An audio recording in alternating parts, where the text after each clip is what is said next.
Hey guys, Willie here from DreamHouse Music. Let's do How Great Thou Art in C major. This is gonna be a kind of early intermediate tutorial of this beautiful hymn. It's in C, it's a little high, usually it's in B flat, but the MIDI file will be attached so that you can transpose to a key. So I want to keep things very simple and it will be a short tutorial. Let's get right into it. I'm gonna play just a playthrough, no track, just me.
Okay, very simple there.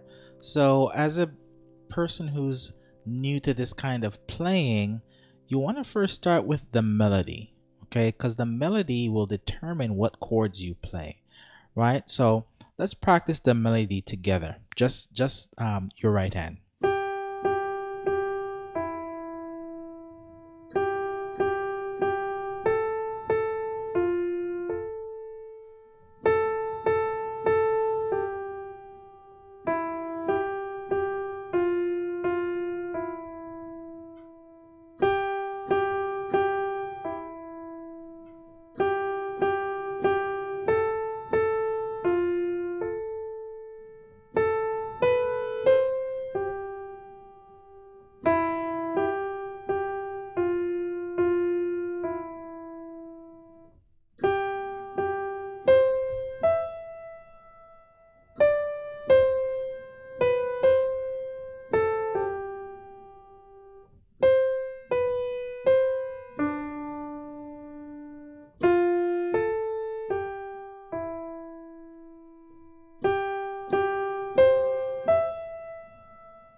Okay, so pause and rewind this video.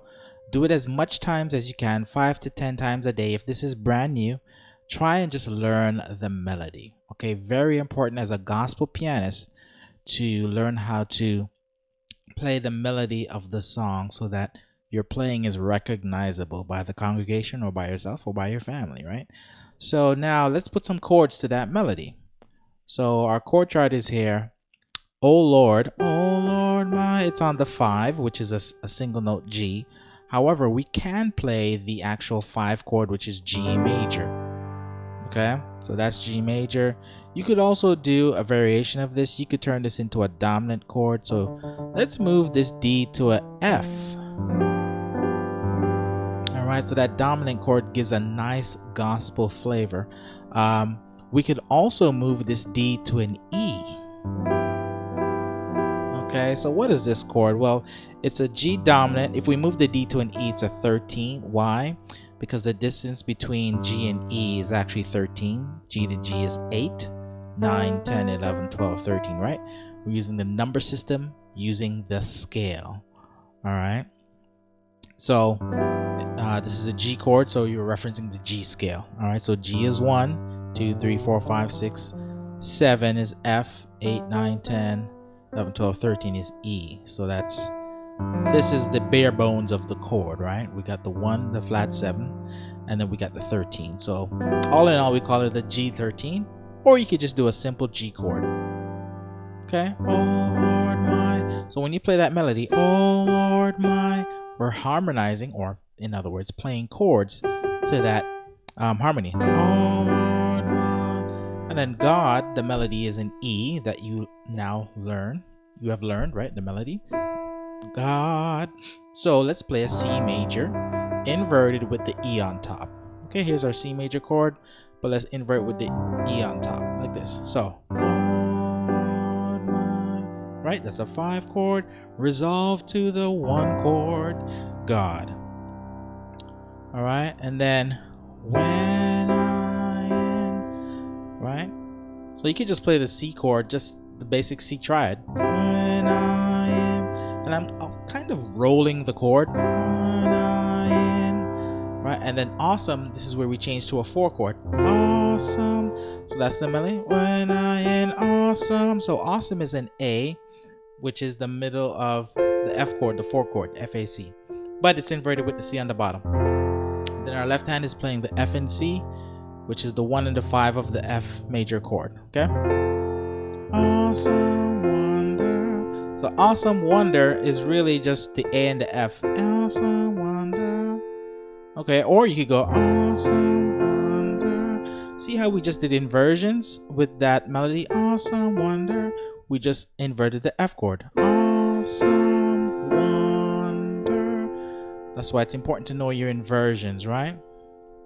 So this is an F chord in second inversion, right? So root, first inversion, second inversion. So you can use inversions to make harmonic movements. All right. Awesome wonder. And here's our gospel diminished 7th chord. Okay, in the chord chart, I would write a sharp 4 diminished 7th. So a diminished 7th is this: F sharp, A, C, or E flat, F sharp, G flat, A, C, E flat, or D sharp. Okay? And this chord is always going to resolve into a 1/5 in gospel, like 99% of the time. So after that 4 chord, then you're going to go up chromatically 1 step up to an F sharp, right? But we're going to voice this F sharp diminished 7th with the A on top. So let's move the F sharp out of the way and let's put the A on top. Because consider, that A is that melody there. Consider all, so consider all. Right, if you harmonize it. Okay, so a diminished 7th has intervals of, 3 semitones in between each note in the chord. All right, so F sharp diminished 7th. This is how you build it. It's very easy. Count up 3. 1, 2, 3. Count up 3 again. 1, 2, 3. Count up 3 again. 1, 2, 3. And that's counting up 3 semitones. All right, so that's how you build a diminished 7th chord. And in this case, we're built on the sharp 4, which is the F sharp.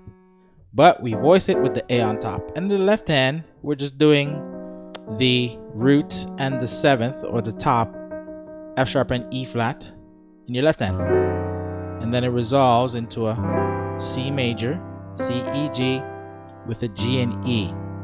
In my chord chart, I would write a 1/5, or just a 1 chord with the 1 chord, C, E, G, with the G on the bottom. That's how you could see it as well. Consider all. This is a gospel move that you must learn and master. It's used in hymns all the time. When you go from 4, awesome wonder, sharp 4 diminished 7, consider all 1/5, right? And then the, so the, I would just do a single E, and then works would be a dominant, a G dominant. All right, G dominant is this, if I didn't explain it in the beginning, G, B, D, flat 7, F. Okay, but we voice it like this: G and F on the bottom. Okay, and then you could do the G major inverted with the G on top. Okay, let's context. Consider all the works, right? Works thy hand. So works, die, hands, works, die, hands. So hands, I'm moving from a G with my pinky here to an F. Hey, I hope you enjoyed today's tutorial. If you want access to the full tutorial, please join me in DreamHouse Unicademy. It's my own private training site, kind of like a Facebook with courses, where you get more access to me, right? You get MIDI files, chord charts, monthly live trainings on Zoom, and weekly song tutorials sent to your email, right? It's very affordable. Click the link in the description and join. See you soon.